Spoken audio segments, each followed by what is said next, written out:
बीडच्या विडा येथील प्राथमिक आरोग्य केंद्रात ऑपरेशन झालेल्या महिला रुग्णांना अक्षरशः बेड नसल्याने खाली झोपून घ्यावे लागत आहेत उपचार। बीडच्या विडा येथील प्राथमिक आरोग्य केंद्रात ऊसतोड मजूर महिलांवर कुटुंब कल्याणची शस्त्रक्रिया पार पडल्यानंतर बेड उपलब्ध नसल्याने अक्षरशः खाली झोपून उपचार देण्यात येत आहेत। हा धक्कादायक प्रकार समोर आलाय। यामुळे ऊसतोड मजूर असलेल्या या रुग्णांची मोठी हेळसांड होत असल्याचे स्पष्ट होत आहे। दरम्यान बेड उपलब्ध करून द्यावेत यासाठी आम्ही वरिष्ठांना कळविले आहे अशी माहिती वैद्यकीय अधिकाऱ्यांनी दिली आहे। यावेळी नेमकं काय म्हणाले डॉक्टर रोशन गायकवाड, वैद्यकीय अधिकारी प्राथमिक आरोग्य केंद्र विडा, आपण पाहूया।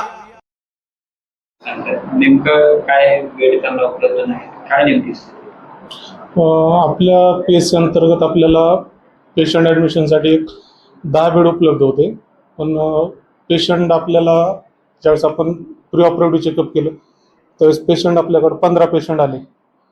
मग उर्वरित पेशंटला आपण नंतर आपण ऑपरेट करू असा सल्ला दिला, परंतु आहे त्या परिस्थितीमध्ये आम्ही करू असं त्यांची पण सहमती होती। त्यानुसार मग आम्ही ते खाली गाद्या टाकून अर्धे 4-5 पेशंट खाली गाद्यावर आणि बाकीचे बेडवर असे ऑपरेट केले।